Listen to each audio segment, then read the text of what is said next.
Hi, everybody. Thanks, Joelle. Joelle was a huge help with me getting my nonprofit started, so she's very modest and humble. But anyway, thank you for being here and listening to me. This has been a great learning thing for me already this morning. But my story is a little different. I have a nonprofit, and the reason why is I have a son that has special needs.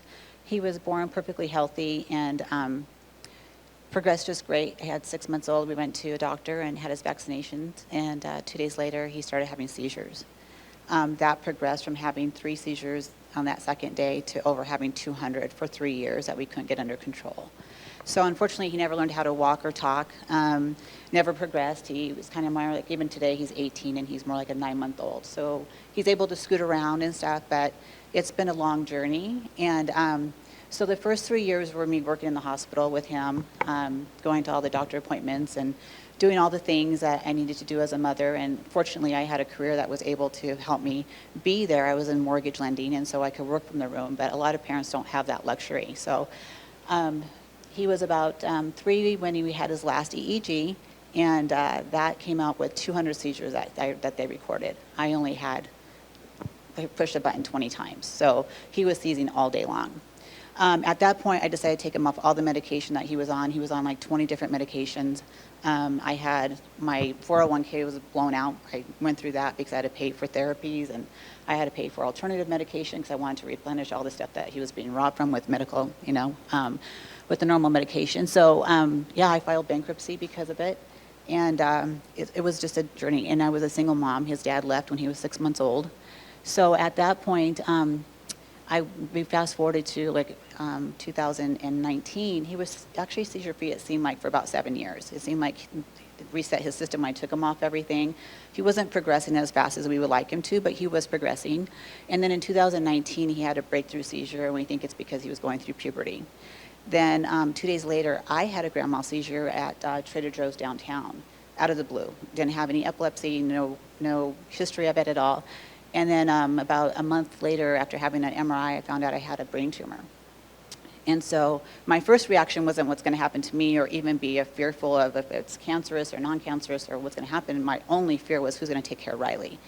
My parents are in their 70s. My oldest son was in the Marines, and my middle son had just started college. So that was an option, right? So again, parents' fears are always the fact that they're going to outlive their children, unless you're a special needs mother or father. And then your fear is, are they going to outlive you? Because who's going to take care of them if something happens, right? So the biggest thing is that's where Riley's residence was born from, was the fact that I had brain surgery. So that happened on September 19th. On December 20th, I had brain surgery. And my parents could only watch him for the first 4 days. And so on the 5th day, I had him back home with me, recovering from a major surgery. And during that time, I couldn't drive. So there was 3 months that I couldn't drive, because after you have a seizure, you're not allowed to drive for 3 months. And then I had my brain surgery, and then you're not allowed to drive for another month after that. So by the time I was able to go back to work was the end of January of 2020, and then COVID hit, right? Everything shut down. So I didn't have help. All the caregivers were on unemployment. And so I was like losing my mind. So my thing was, there has to be some place that parents or caregivers can take their loved ones and be taken care of, where they get the medical attention they need, they get the respite care that they deserve, a break, or if something happens to them, there has to be something. So that's where this came from. So on the next slide, here's the need. So there's 30,000 Idahans right now that are diagnosed or have some type of intellectual and developmental disability.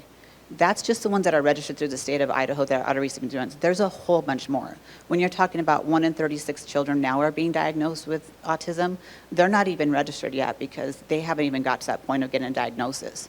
Right now, evaluations take over a year to get evaluated, to find out what level they're on. So hundreds of them are on waiting list of like 2 to 3 years. So Riley's been on a waiting list to get into a home for 3 years now. And so right now he's in a home in Pocatello, and I'll get to that in a second. But the biggest problem is just there's elderly parents now that are aging, and they're like, I can't take care of my 50 or 60-year-old child anymore, like my son or my daughter. I had one lady that lived in Middleton, and she came to our gala last year, and she was just in tears. She goes, I'm so happy that there's somewhere I can have my daughter go to. And then unfortunately, she just passed away last Sunday. She had, like, she was given about 6 months to live, and she didn't make it that long. And so now we're still trying to help her daughter because we're not built yet. But I mean, these are the things that, so she didn't even get to enjoy the last few months of her life because she was so worried about what was going to happen to her daughter, you know? So imagine just that fear of not knowing what to do. And then it's just like you have this paralysis because there's no help. So that's the biggest thing, is families in crisis. Caregiver turnover is 79.2, and that happens in the first 90 days. So when you're talking about kids or people that have a hard time adjusting to new environments or new people, and you have that revolving door, parents that have to work, I mean, it's a nightmare. Trying to get them into like the normal school systems and stuff, if they're not equipped, that's also a nightmare. And so when you have that turnover, I mean, you're constantly trying to not only get them to understand your child and your household and what they like and don't like, but you have to have that, just the trust, right? Like somebody's coming into your home alone with your child, and they, like Riley's nonverbal. So like he could never tell me if there was something wrong. I came home many times and the caregiver was asleep on the couch and he's playing by himself, you know, and it's just because they're getting paid $12 an hour. They're not qualified. There's no certification program that they have to go through. And so us as parents are going, okay, well, how do we make a living and, you know, survive and feed our families when we can't have caregivers that we trust, right? So, and then on top of that, you have families that have a divorce rate of 87%. I mean, and you don't have time for each other, you know? And a lot of the siblings that are, you know, I tried very hard to have my other boys, and lives not changed. I had the play dates, and I was going to all the football games and all those things. But they're adults now, and they still feel have abandonment issues because I still had to choose Riley time and time again, where I couldn't go camping or I couldn't go dirt bike riding and all these things. And so with Riley's residence, if you go to the next slide, we're going to change that. So what we're doing is we're building an IDD development, and so it's just going to be like any other development that's going to be completely secured with gated community. We're going to have intermediate homes, so that's going to house 14 people in a home. And so we'll have separate lots, and we'll have about 7 homes on the first project. And then we're going to have 2-bedroom cottages that are going to house people that are higher functioning. So if there's somebody that can like maybe cook a little bit by themselves, can get themselves ready, but don't quite want to go into a group home, but need to live with staff, then their staff can live with them on site. And the most beautiful thing here is that we're going to have therapy and wellness center, aquatic center on site. So we'll have a therapy pool, we'll have all the OP, so occupational, physical, speech, and art therapy. We'll have music therapy. And then we're also going to have the large gardens. We want to have a farm-to-table concept, and then we'll be working with local ranchers and farmers here so we can get meat that's also organic and grass-fed. And then housing for foster kids with IDD. Okay, so this is a huge problem right now. Up until recently, they were staying at Airbnbs because they had no permanent housing. Now they're in hotels because they're not allowed to stay in Airbnbs, so that's been a huge problem. And what happens to them is that they have more trauma because some families try and take them in and then realize how difficult it is, so they give them back to the system. So they've had a lot more trauma than some of the other people that have been placed in these homes. So what we're doing is we're going to have a separate home for them, still on site, but then that way when they age out, they're able to either move into an intimate care facility or they can go into independent living on site too. But what this does is that with our community, everybody's going to have walking distance access to all their therapies. So when you're talking about caregivers we don't have enough caregivers, right, because the turnover rate's so high. So if we have everything on site, we don't have to have additional caregivers to try and take these people out to their therapies. A lot of people right now don't get therapy or don't get taken out into the community because there's not enough caregivers to be at the home and then also out into the community. So at Riley's place in Pocatello, he has, I think there's 8 people there. 2 of them are siblings from Meridian. They're 8 and 11. They were severely abused by their father, and so the state put them into that home. And there's no family that goes to visit them, so Christmas, Thanksgiving, Easter, all those things, Halloween, it's just whatever the house can do, pizza party or whatever, but there's nothing of them making them feel special. They see Riley come and go and how much we love him and stuff, and they look at that like, okay, where are my friends, or where's my family?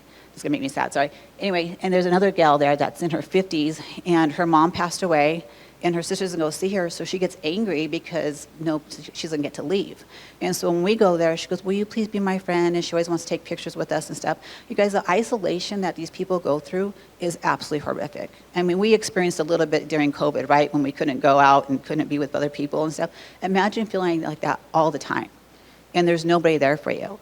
Here, we're going to give them community. Here, they're going to have friends. The people that are higher function are going to be able to work at the facility. So if they want to be a mentor and they want to go into the intercare facilities, like there could be somebody that's going to go take Riley therapy on Tuesdays and Thursdays. Somebody that's going to go out to the park with them. Have game nights. We're going to have a gymnasium, and then we're also going to have a theater room where we'll have like worship on Sunday. And so it's just going to be a huge thing that is just, imagine seeing all these people that have this community, nobody's isolated, and we want them to progress. Our biggest thing is to give them purpose, to empower them, and if they're able to move back home because now maybe we've got their behavior under control, maybe we realize like, hey, they needed an outlet.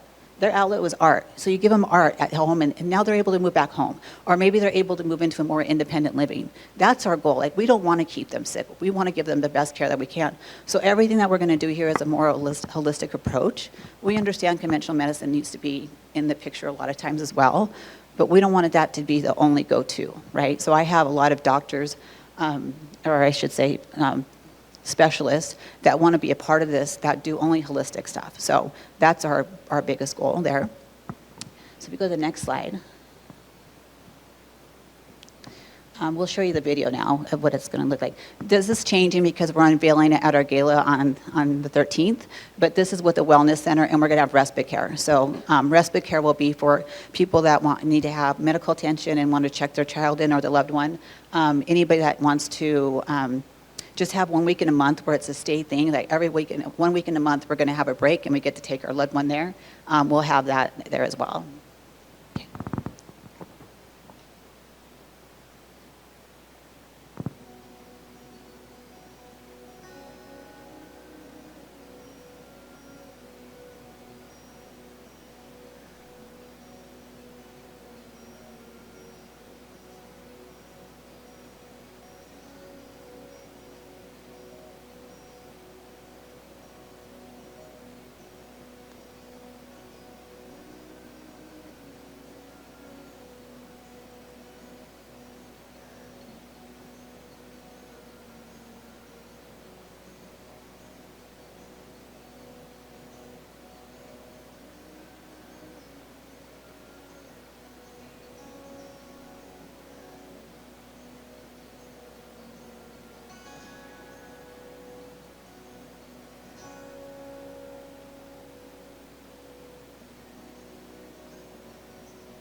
There is nothing like this in the United States. So they have developments where they have families that live in a development, but nothing with the therapies on site. So this is going to be the first of its here in the state, but we want to take it around the whole country.